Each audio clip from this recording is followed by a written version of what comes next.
Buenas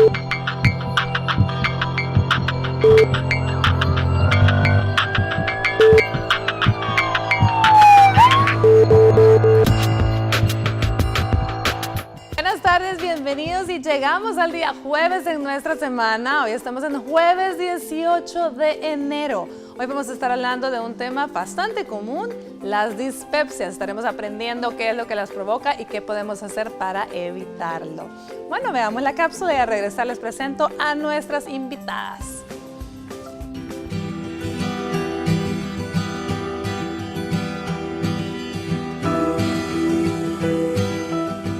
La dispepsia se refiere a las molestias que se presentan casi siempre durante o después de la comida y se ubica en la parte alta del abdomen. Algunos pacientes se quejan de dolor, hinchazón, acidez o náuseas, mientras que otros presentan indigestión. Es importante recalcar que la dispepsia no es una enfermedad, sino más bien un síntoma que puede estar originado en el sistema digestivo, más frecuentemente por las úlceras gástricas, el reflujo gastroesofágico, la enfermedad celíaca o la intolerancia a la lactosa. También puede originarse por la diabetes avanzada, enfermedades tiroideas, lupus o artritis. En algunos casos, los síntomas pueden presentarse después de una comida excesiva o por haber ingerido determinados medicamentos que producen lesiones en la mucosa gástrica, como puede ser el ácido acetilsalicílico o los antiinflamatorios. Para conocer más sobre la dispepsia, su diagnóstico y tratamiento, quédese en sintonía de su programa Salud TV. Nuestro staff de especialistas estará hablando de este interesante tema. Acompáñenos.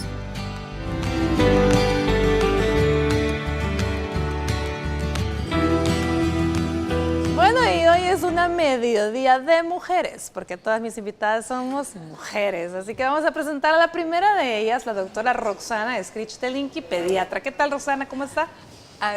Muy bien, muchas gracias por esta invitación, siempre para hablar de un tema tan importante, de esta misión que tienen ustedes de difundir todos los cuidados de salud.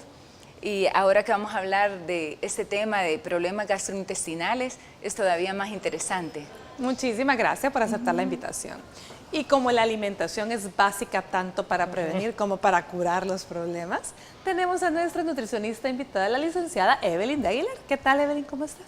Muy bien, gracias Elisa. Doctoras, ¿cómo están? Queridos amigos en su casa, gracias por esta invitación, gracias por este espacio, Canal 21. Siempre por servirles a ustedes y enseñarles a estar saludables. Muy bien, y yo les comento, la licenciada es corredora, así que ¿fue corredora? Somos. Bueno, pero ella no está ya. ¿Fue a correr hoy con este frío? No, hoy no fui.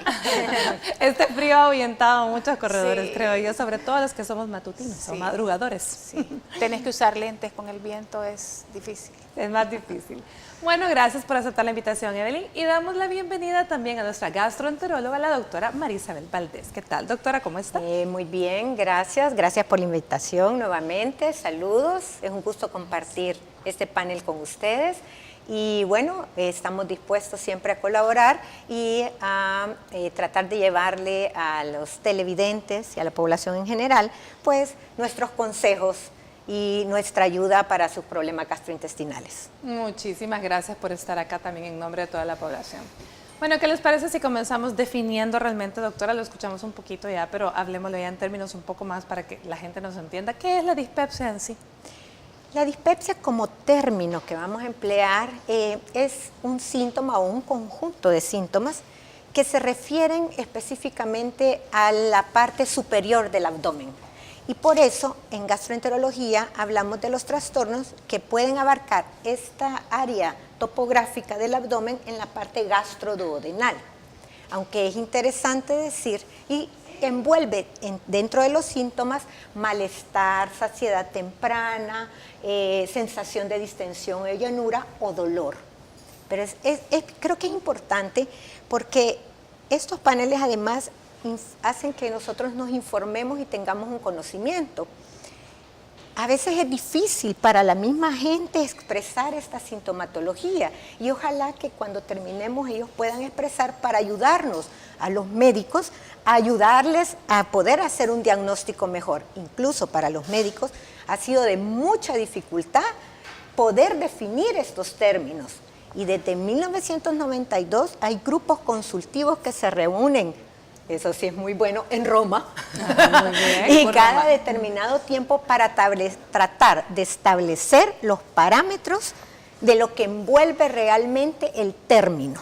Y entonces ya la última revisión se hizo en el 2017, todos estamos con el conocimiento, entonces es bien importante que ellos en dispepsia hacen una división entre lo que es un distrés digestivo postprandial generalmente y lo que es el dolor epigástrico. Postprandial es decir, después de comer. Después de comer. Uh-huh. Sí, y es bien importante, y esto tiene que ver con la saciedad o la sensación de llenura. No termina el plato, no puede terminar porque se siente lleno.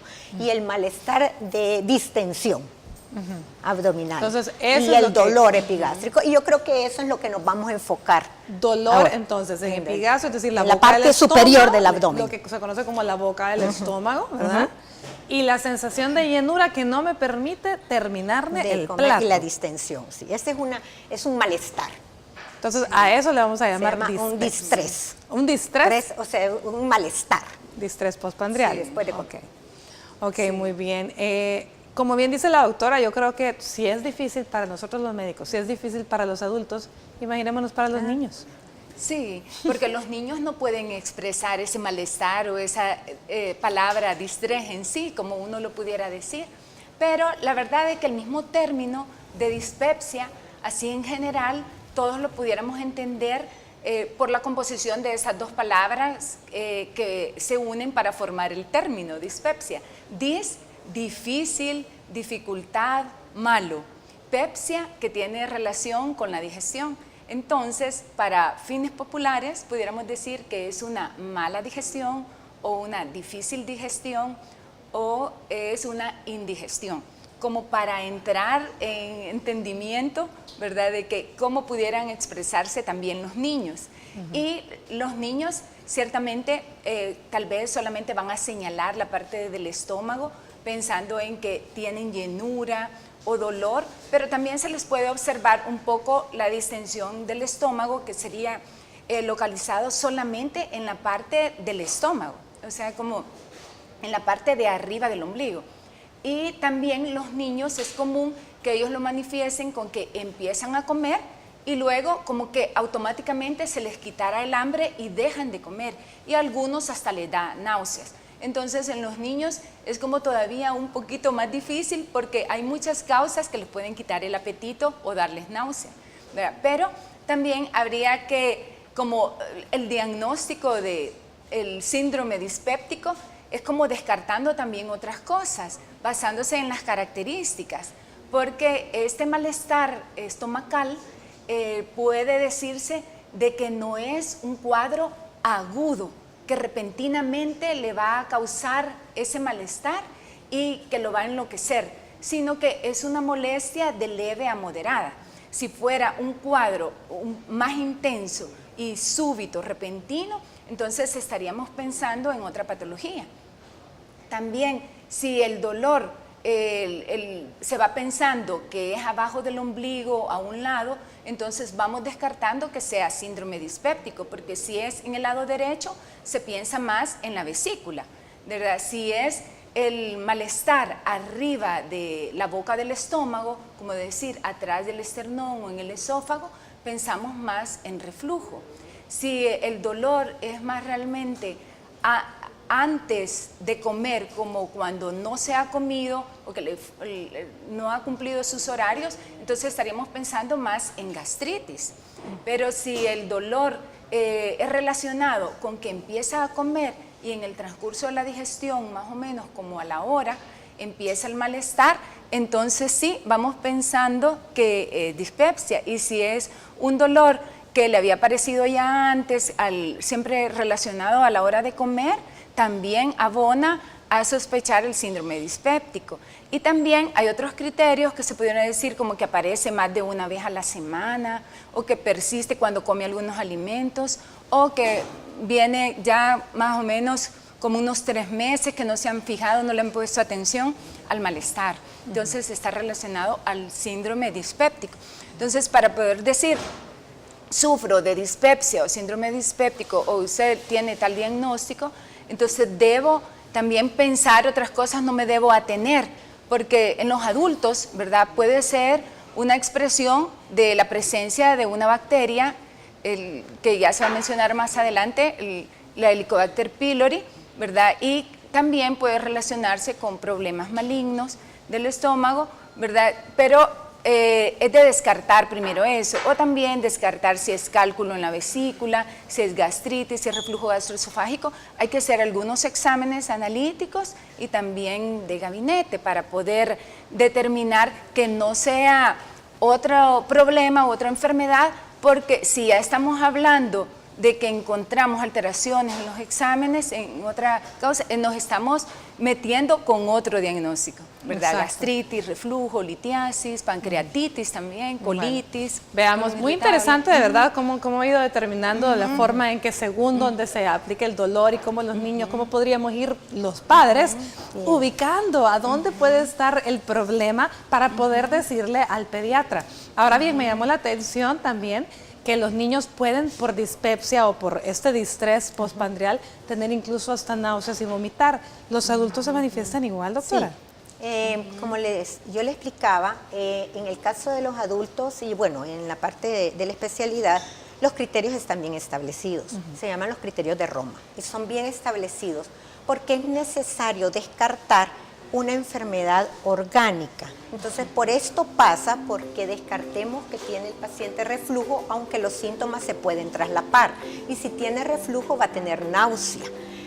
Además de eso, cuando yo digo descartar, porque si bien es cierto, es un término claramente ya definido en cuanto a días de presentación por semana, tiempo de evolución de haberse presentado la enfermedad y síntomas característicos, tiene que reunir. La otra característica es que nosotros tenemos que haberle descartado al paciente otro Todo tipo lo de demás. enfermedad, haber revisado si el paciente no es portador de Helicobacter pylori, sino una endoscopía de tubo digestivo para ver si no tiene una patología, gastritis o úlcera, porque ese diagnóstico nosotros le ayudamos al paciente a llevarlo al diagnóstico para que él adecue su tratamiento y entienda que aunque no tiene lesiones y que tiene una endoscopía normal, tiene un problema dispéptico que tiene que ver con la función de su aparato digestivo. Excelente. Fíjese que a ese punto me gustaría que con eso nos vayamos a una pausa con el tema, que no es lo grave, no es la dispepsia en sí, sino que lo grave es descartar que no haya otra cosa que realmente pueda darnos mayores problemas, pero que aun y cuando descartemos eso, existe un problema. Bueno, vámonos a escuchar el avance de TN21 con Astrid Ábalos y al regresar conocemos más de este interesante tema.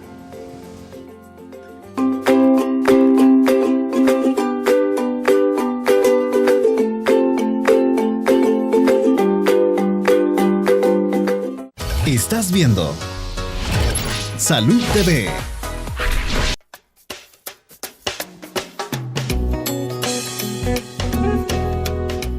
Hay alimentos que nos ocasiona problemas, tenemos que esperar que digiera bien, ¿verdad? Para poder empezar a hacer algo.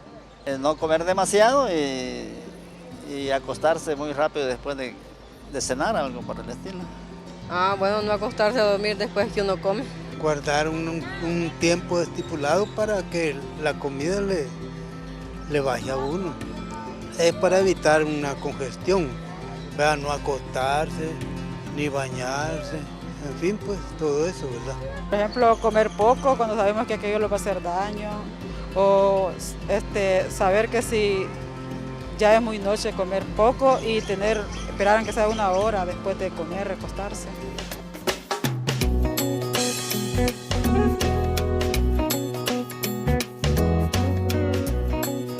Muy bien, muchísimas gracias a todos los que respondieron a nuestro sondeo. Y esa misma pregunta la voy a hacer yo aquí a nuestra especialista en nutrición. ¿De qué forma nosotros con la alimentación podemos prevenir una indigestión? Vamos a ver, Evelyn. Gracias. Me sorprende que la pregunta, lo que respondieron las personas, todo tenía relación con no acostarse, no comer mucho, pero nadie enfocó en los alimentos en sí, y en realidad Exacto. los alimentos, la Solo dijeron dieta, comer poco si sabes que le hace daño. sí, Pero no dijo ¿cuáles? nada, ¿verdad? No Entonces, dijo eso es lo que cuáles. tenemos que hablar este Muy día. bien. Y es que con la nutrición prevenimos esos problemas y tratamos esos problemas, ¿verdad? Cuando el nutricionista recibe un paciente que viene con un diagnóstico de dispepsia, que seguramente trae ya también la causa, ¿verdad? Y de eso depende la dieta, el camino que con la dieta vamos a llegar. Pero también recibimos muchos pacientes que llegan porque quieren bajar de peso o porque son atletas, ¿verdad?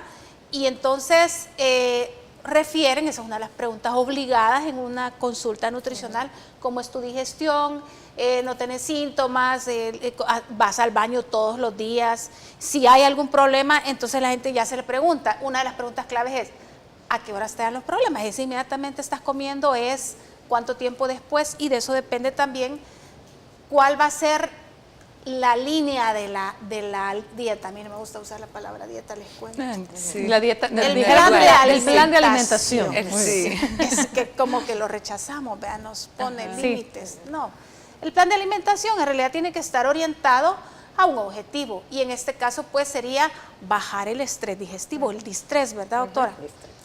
Digestivo. Entonces, y de hecho la nutrición deportiva en eso se basa, en la digestión, en cuánto qué comer, cuánto comer antes, durante y después de hacer ejercicio. Entonces, la digestión es básica, la nutrición es básica. Entonces, la dieta es lo que nos va a llevar, es una de las medicinas, es una de las formas de tratar este problema. Entonces, haces una alimentación balanceada, prevenís la indigestión.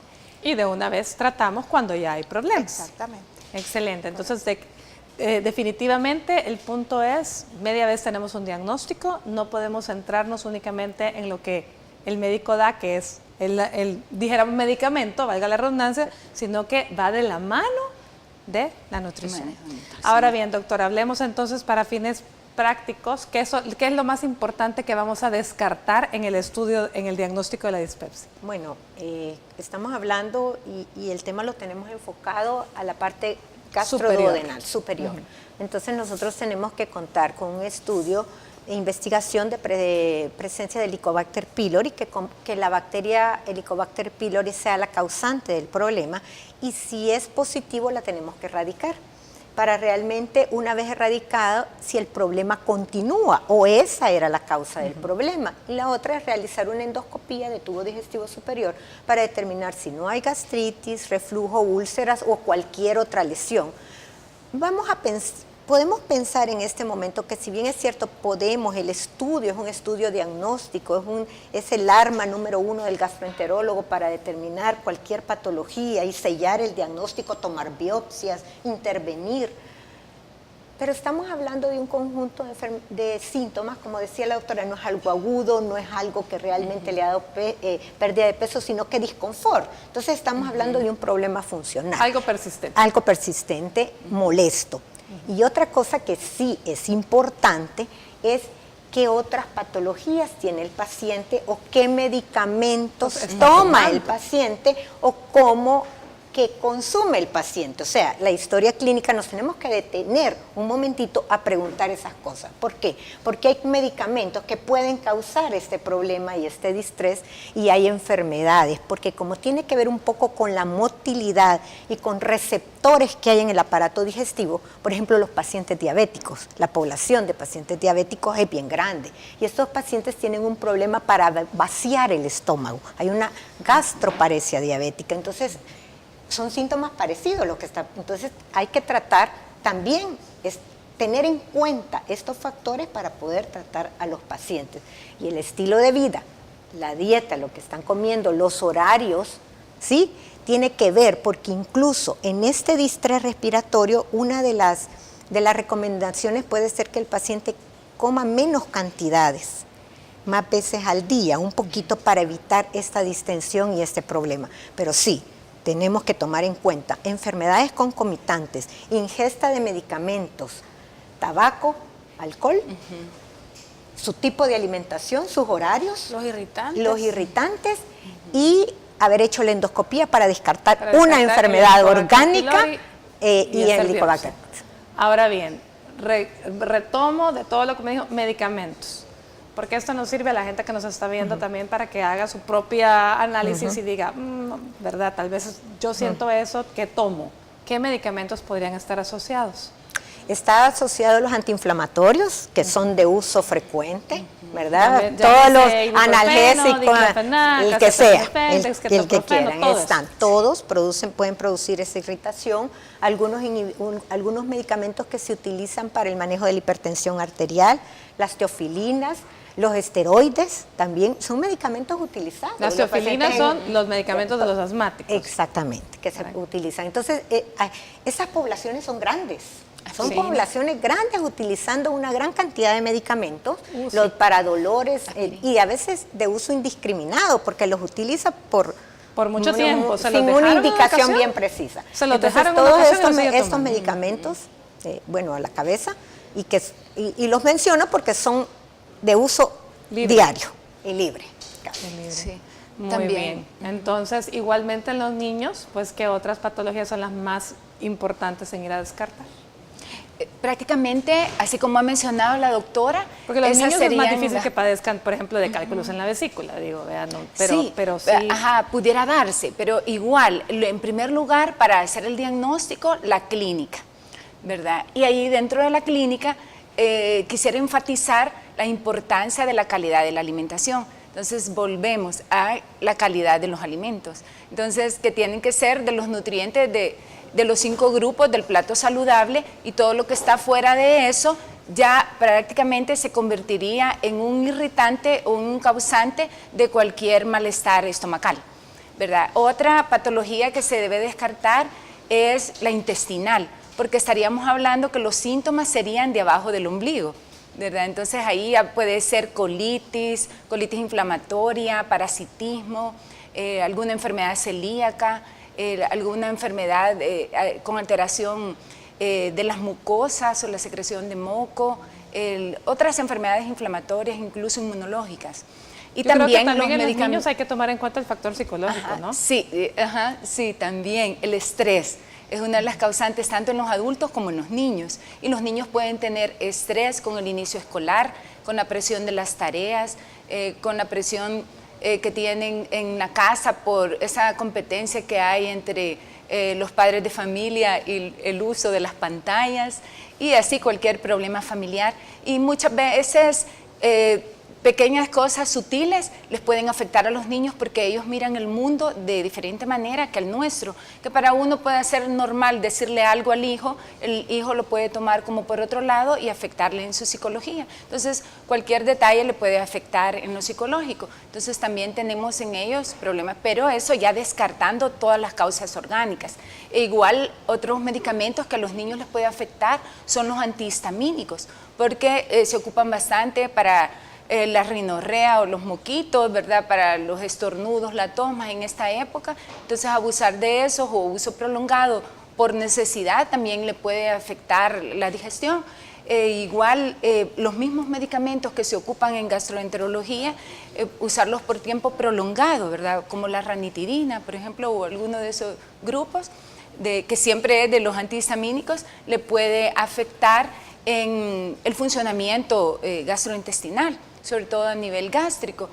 También otros medicamentos, los que se ocupan en psiquiatría para manejar alguna patología, ¿verdad? Psicológica, psiquiátrica que haya fallado con la terapia psicológica, también les pueden afectar. Y no olvidemos la aspirina, ¿verdad? Que aunque en los niños no es de uso muy frecuente, ¿verdad? Pero sí en los adolescentes se puede ver también que lo pueden utilizar con componentes mezclados con otros, o directamente, ¿verdad? Si ya tiene una patología lo usa, y también los medicamentos para la migraña le pueden afectar. Entonces, pero de todo esto, claro, que se convierte esto en una extensa entrevista inicial cuando llega simplemente por una consulta de un malestar estomacal. Exacto. Y la entrevista es mucho más larga, porque hay que identificar todos esos factores para poder abordar qué exámenes le voy a mandar a hacer al paciente para hacer un diagnóstico y descartar algo orgánico, y quedarme solo con que tiene mala digestión, y que no se preocupe, ¿verdad?, de que no tiene otra patología, sino que este conjunto de síntomas es nada más funcional y ya meritaría un tratamiento más que todo nutricional y consejería. historia clínica que es sumamente importante para poder llegar a un diagnóstico adecuado, especialmente en los niños, porque definitivamente si los niños están bien, al final los adultos vamos a estar bien. Si no, todos vamos a tener dispepsia aquí. Sí. Bueno, veamos precisamente el factor psicológico de la dispepsia con la licenciada Beatriz Urrutia del Sol, nuestra psicóloga. Ya volvemos.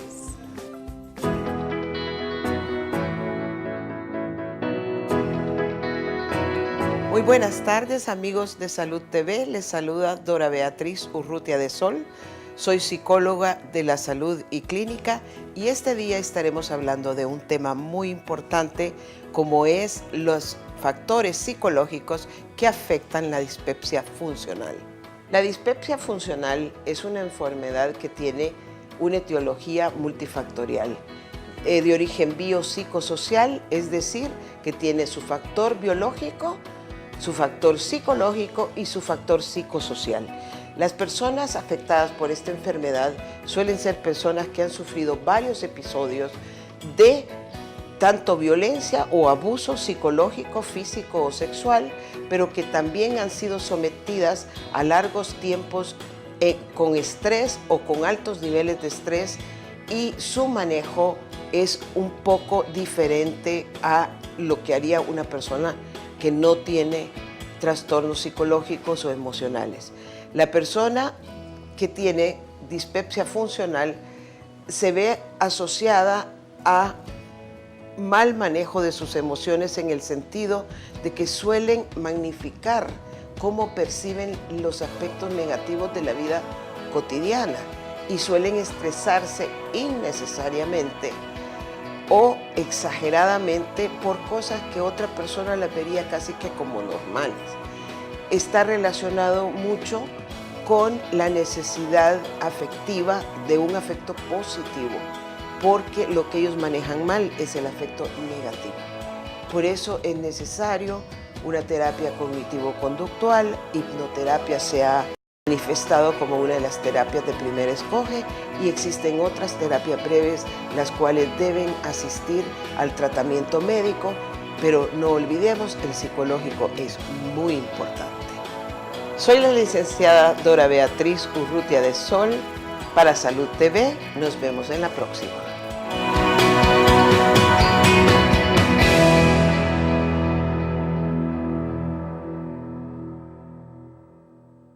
Estás viendo Salud TV.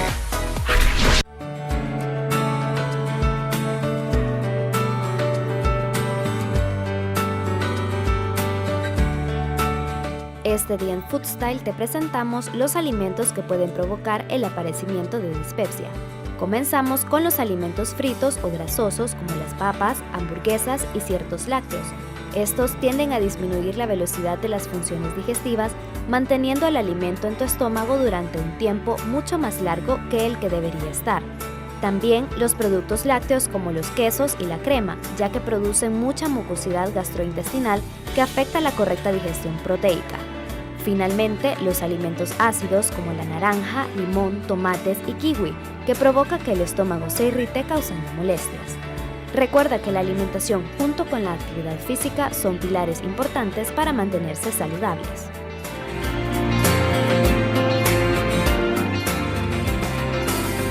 Bueno, a esta hora que tenemos hambre, le deseo también a usted buen provecho. Y mire que qué alimentos más deliciosos todos los que estábamos viendo. Unos más grasositos que otros y menos saludables, pero bueno, todo se veía rico. A ver, Evelyn, explícanos entonces ahora el manejo de la dispepsia en relación a los alimentos. ¿Cómo vamos a ir adecuando los alimentos dependiendo del diagnóstico del paciente? Aquí tenemos que tener algo claro, y es que nosotros sabemos, si tenemos algún problema digestivo, sabemos qué nos provoca eso. O sea, si a mí el café me da acidez, pues, ¿qué tengo que hacer? Deje de tomar café. Si sé que cuando como frito, después de tomar la medicina. Claro, o sea, te quita el síntoma, pero no el problema, ¿verdad? Si sé que comer frito me da agruras, acidez. O de repente, por ejemplo, yo sé que comer frijoles en la calle, afuera de mi casa, eso es para tener un problema por la cantidad de grasa que le ponen.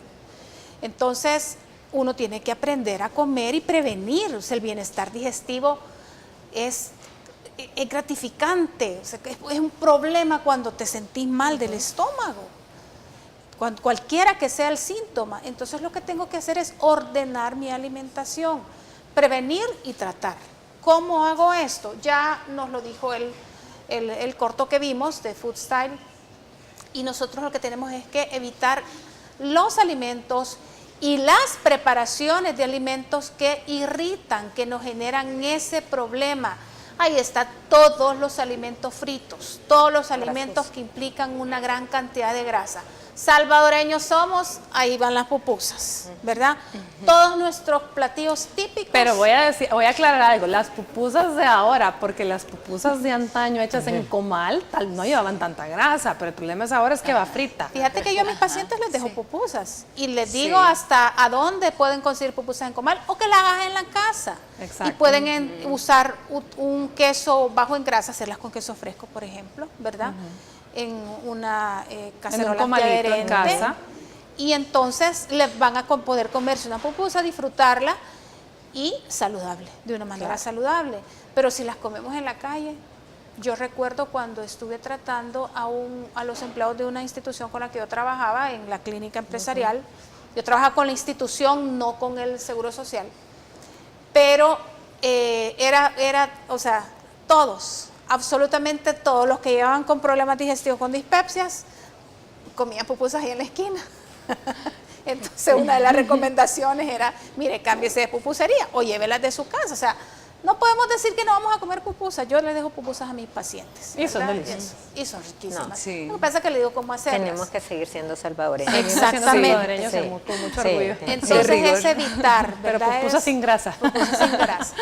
Es evitar estos alimentos fritos, alimentos que se cocinan con mucho aceite, y sobre todo si ese aceite fuera de la casa. Nosotros en la casa lo que tenemos que hacer es utilizamos el aceite, y ese aceite ya no sirve, es un aceite quemado que le va a dar problemas, y fuera de la casa usualmente lo reutilizan. Entonces tenga mucho cuidado con escoger lo que va a comer cuando no coma en su casa. Debe también evitar alimentos que generan un poco de inflamación, por ejemplo, altos contenidos de fibra. Cuando sucede esto, por ejemplo, comerme una ensalada, y una gran ensalada, que qué rico, que saludable, bajo en calorías, sí, pero si tengo ese problema, me va a causar. Bebidas como las gaseosas, sobre todo las colas, pero el gas, eso también te puede causar problemas. Ahí entra la cerveza. Bebidas como el café, aún el chocolate, el té. El chocolate por la grasa también, ¿no? El té negro, ¿verdad? Hay otros té, infusiones, manzanilla, jamaica. Bueno, jamaica es ácido, pero... un poquito ácido. O sea, uno tiene que... esto es a tolerancia, ¿verdad? Uno tiene que probar qué sí logra comer, qué no logra comer. Es cuestión de prueba y error. Lo que me funciona a mí no le funciona a todo el mundo. Exactamente. Y luego hay una serie de alimentos que hay que evitarlos, ¿verdad? Eso queda claro. Pero eso no es la dieta, eso no es el plan de alimentación. El plan de alimentación que un nutricionista le da a usted cuando tiene un problema de estos incluye lo que usted va a desayunar el lunes, el martes, el miércoles, jueves, viernes, todos los días de la semana, y todos esos alimentos llevan un equilibrio adecuado, una preparación adecuada y una combinación adecuada a sus necesidades. Igual es el almuerzo, igual es la cena. Entonces usted tiene un cuadro de menú que usted sabe que hasta qué va a hacer, cómo va a ser las compras de súper o de mercado en esa semana, porque le vamos a dar un menú de lo que usted va a comer y usted hace su lista de alimentos. Es importante saber que en la medida en la que yo coma un menú muy cargado de tipos de alimentos, por ejemplo, un desayuno que lleve frijoles fritos y lleve tocino, y también comí huevo, y también tomé jugo, y también tomé leche, y comí pan, y le puse mantequilla, qué rico, así como cuando vamos a algún buffet, ¿verdad? Que uno come de todo. Eso es fatal, ¿verdad? Y eso acelera los síntomas de una dispepsia. Entonces, lo que se trata es de hacer una digestión fácil, hacerle fácil el trabajo al tracto digestivo. y entonces vamos a poder tener una digestión con bienestar. Eso me gustó, eso último que dijo, sí. hacerle fácil el trabajo al tracto digestivo. Sí. Yo creo que esa es la Sí, idea, hacerle fácil al organismo que haga su función, si esa es función de él, pero si nosotros se la dificultamos, pues lógicamente. Ahora bien, el tratamiento médico, doctora. El tratamiento, contamos con una Cualquier gran cantidad. gama de tratamientos. Generalmente, como el ácido es un irritante, lo que hablábamos, bloqueamos el ácido, utilizamos los bloqueadores de ácido o los bloqueadores histamínicos y utilizamos medicamentos procinéticos que nos ayudan a la motilidad del aparato digestivo, a mejorar el vaciamiento gástrico de estos pacientes y combinamos esto con la dieta. La gama de medicamentos, pues la verdad es una gran cantidad. Nuestros pacientes lo saben, los conocen, incluso hasta saben, lo conocen y no les funciona, pasan de uno a otro, pero tiene que ver también con que les expliquemos, que les hagamos ver la importancia que tiene que ver la dieta. Incluso los acompañemos a ver si hay algún problema de tipo psicológico y les ayudemos, porque nosotros les podemos ayudar.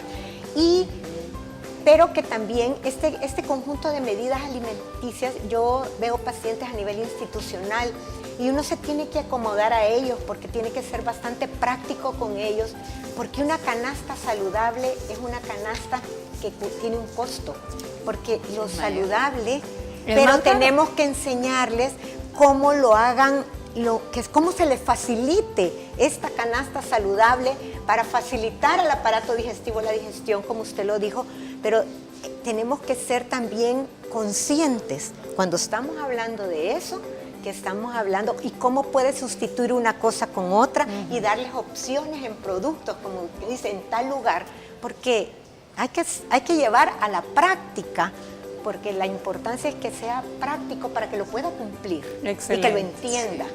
Eso es importante, facilitarle la digestión al tracto digestivo y facilitarle la compra de la canasta, la bolsa y la economía familiar.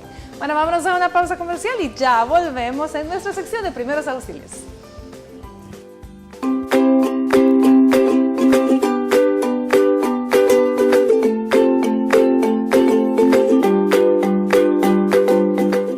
Estás viendo Salud TV.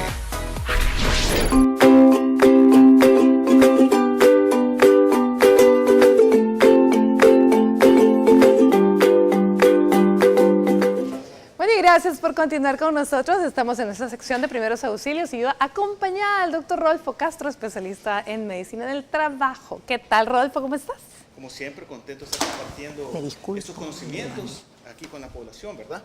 Hoy vamos a hablar de algo bastante, bueno, desgraciadamente es común en los sitios de trabajo, entonces tiene que estar preparado cómo atender a una persona cuando se desmaya, ¿sí? Exactamente. Hay que entender algo especial. Realmente cuando hablamos de desmayo existen múltiples causas. Causas con las cuales no nos vamos a meter, sin embargo solo vamos a mencionar algunas, como por ejemplo es el hecho de que una persona no haya comido lo suficiente y el azúcar se le haya bajado. Una persona que recibe una mala noticia o una persona que de repente simplemente presentó el desmayo como tal, ¿verdad? Una persona que tenía mucho dolor. Mucho dolor, exactamente. Del dolor, de un dolor agudo. Exactamente. Y podríamos ver múltiples causas. Pero recuerden que lo principal ante un desmayo probablemente es que... Una embarazada, Rodolfo. Una embarazada. No se ha dado cuenta que está embarazada. Exactamente, y le dan la noticia del embarazo. O sencillamente está embarazada y se desmaya. O simplemente se desmaya. O a veces, en el peor de los casos, la persona puede estar en un paro cardiorrespiratorio. Lo que pasa es que necesitamos identificar realmente contra qué nos estamos enfrentando. Entonces, en esta ocasión vamos a aplicar, vamos a conocer cómo atender en el caso de desmayo a una persona y por otro lado también vamos a aplicar dos técnicas. Una de ellas es la posición en Trendelenburg, que esa ya la hemos visto, y la vamos a combinar con una posición que se llama posición en reposo, cuando la persona ya está en mejores condiciones.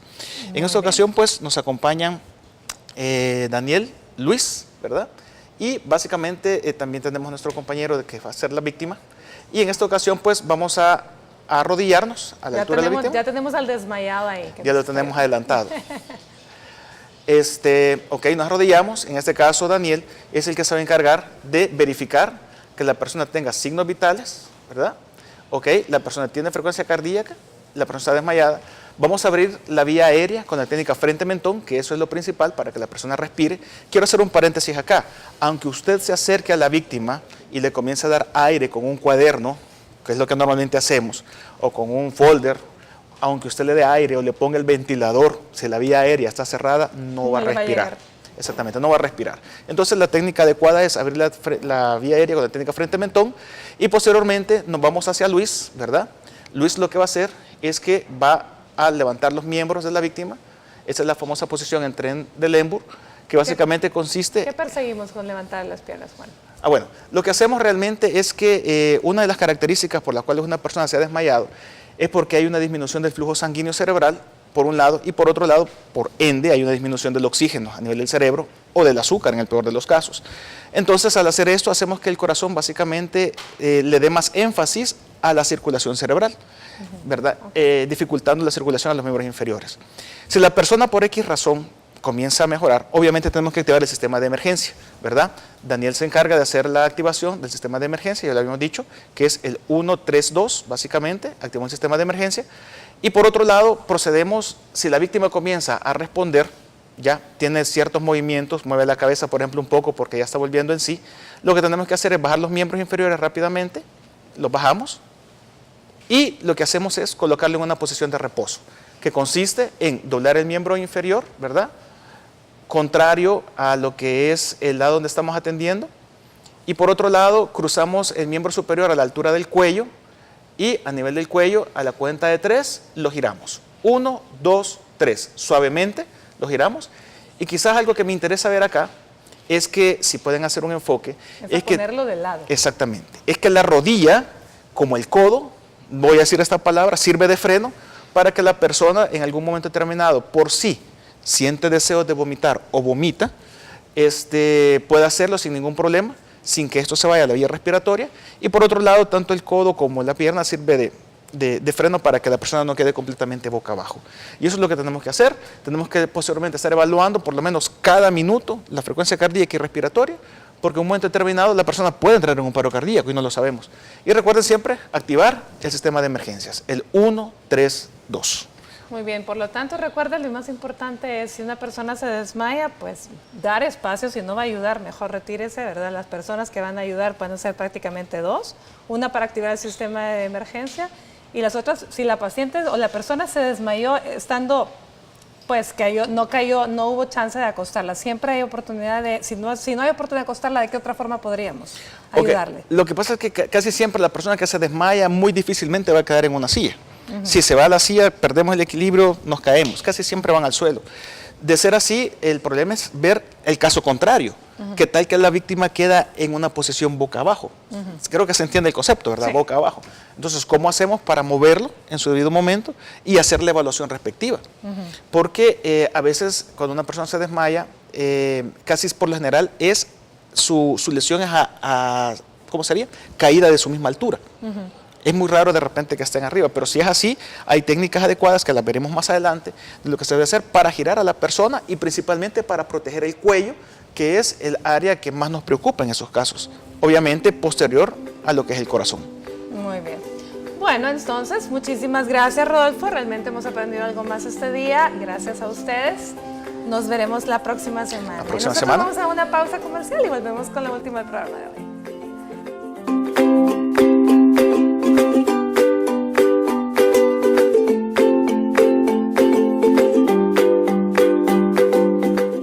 Estás viendo Salud TV.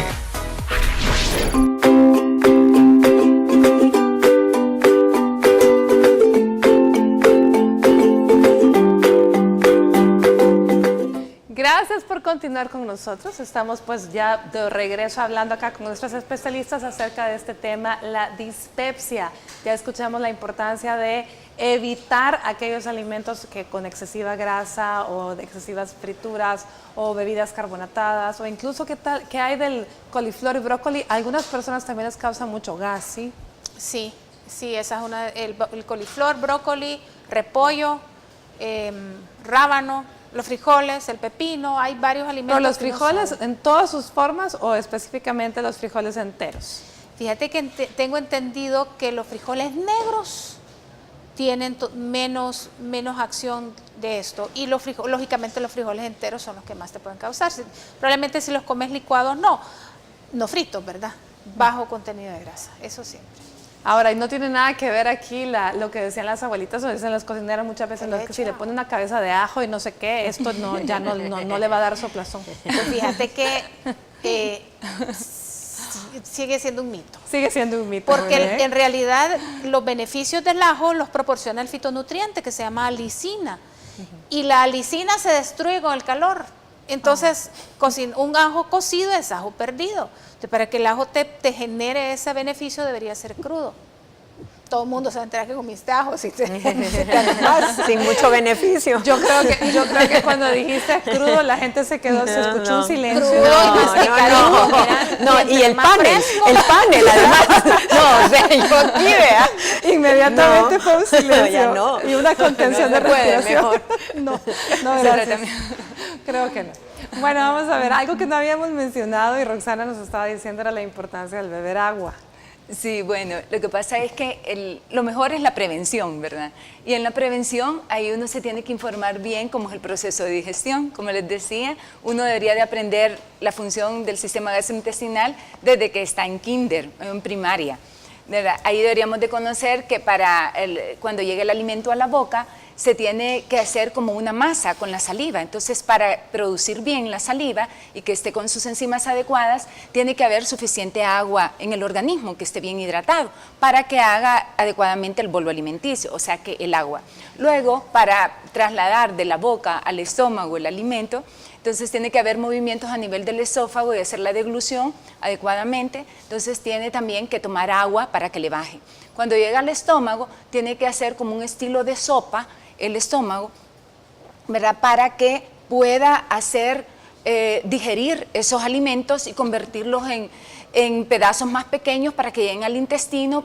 Entonces ahí, para poder deshacerlos, necesita agua. Llegamos al intestino delgado y para que termine y complete la digestión y que los haga más pequeños y se conviertan en nutrientes y puedan ser absorbidos a la circulación sanguínea, necesita también agua. Para que las enzimas se liberen y para que hagan su reacción química de degradar los alimentos, tienen que tomar el agua que hay fuera de las células y dentro de las células para poder hacer la reacción química. Entonces, todo llevamos a que lo que básicamente se necesita es el agua. Y los adultos fácilmente lo podemos calcular, más o menos basándose en una fórmula de que calculan el peso en kilos y lo dividen entre 7. Por ejemplo, una persona que tenga un promedio de 70 kilos, entre 7, ¿cuántos vasos de agua tiene que tomar? Son 10 vasos de agua en el día, solamente como básico para hacer la digestión. Si no tiene mala calidad de alimentos y si no tiene ningún otro problema de salud. 10 vasos con agua, ¿de cuántas onzas cada uno? Pudiéramos decir claro, de 6 a 8 onzas, más o menos. Yo creo que es importante, perdón doctora, decir que no es que uno se va a sentar a comer con los 10 vasos de agua o reparto los 3 vasos cada tiempo de comida, o sea, eso es en el transcurso del día. Sí, sí, lo puede hacer uno en intermedio de comidas por sorbos para mantenerse hidratado, pero entendiendo la fisiología de la digestión, o sea, para que llegue el alimento y pueda hacer todo su proceso, ¿verdad?, físico y bioquímico, necesita tener ya el agua. Por eso es que se recomienda tomar agua antes de las comidas, no es solo como para matar el hambre, ¿verdad?, y bajar de peso, sino que para facilitar esa digestión. Pero claro, debe hacerse también en sorbos o en tragos pequeños, porque también, como se había mencionado anteriormente, hay problemas de motilidad. Entonces tiene que moverse adecuadamente todo el tracto digestivo. Y ahí influye el tamaño del alimento, porque si es demasiado grande no lo va a poder movilizar o se va a estancar y se va a enlentecer el vaciamiento gástrico. Entonces ahí también venimos a recordar otro de los elementos básicos del plan de salud, que es el ejercicio, porque tiene que tener un organismo en excelente funcionamiento para que se dé el movimiento adecuado de toda la digestión. Y también ahí influyen muchos hábitos alimenticios que a veces los hemos perdido por el mismo estrés o las circunstancias de la vida, pero lo que siempre nos han recomendado que mastiquemos despacio y lentamente, porque si no el bolo alimenticio se va a hacer muy grande y va a ser más difícil la digestión. También que debemos comer sentados, porque... Y el tiempo que nos tenemos que tardar comiendo. ¿Cuánto tiempo tiene que ser, licenciada? Depende de lo que estás comiendo, pero lo que sí tenés es que masticar bien los alimentos. Eso es lo que se llama. Yo me puedo tomar una sopa, ¿verdad? Con verduras. Y eso me voy a tardar menos que comiéndome un pedazo de carne. Depende, si está muy caliente te vas a tardar más. Sí. Pero el punto es decir, mastique bien los alimentos. Si es posible, si usted tiene problemas y ese es uno de los puntos que le han dicho que haga, cuéntelas. ¿Cuántas veces mastica? Hasta 10, 15, 20 veces. Bien masticados los alimentos, sobre todo si son alimentos duros. Por ejemplo, una tortilla tostada, o va a comer unas semillas, o va a comer carne, pues. Va a comer carne, especialmente la carne roja. Bueno, su mensaje final, doctora. Bueno, que consultemos, ¿sí? Es bien importante que consulte, que pueda expresar los síntomas que tiene y que siga las indicaciones en cuanto a la dieta, que hay que ser responsables también. Nosotros tenemos que ser responsables. Hay que facilitar el trabajo y saber, hay mucha difusión en el momento actual. Yo creo que las asociaciones, programas como este, son importantes porque desde hace mucho tiempo le están haciendo llegar a la población información muy buena, actualizada, y yo creo que todos debemos poner en práctica esto. La alimentación es importante, la digestión inicia con una buena masticación, como ustedes lo han dicho, pero también tenemos que comprender que hay factores propios en las fases digestivas del aspecto de liberación de sustancias de los pacientes y motilidad propia que hace que ellos, haciendo todo, ganándose la medalla de oro de bien portado, pueda tener problemas. Muy bien, entonces eso que le quede claro. Muchísimas gracias a las tres, de verdad, ha sido un placer tenerlas por acá. Gracias a usted que nos acompañó. Mañana es viernes, tema de patología femenina, endometriosis, así que aquí los espero en la misma hora, aquí en el mismo lugar. Bueno, por hoy que tenga una linda tarde de jueves y que Dios los bendiga.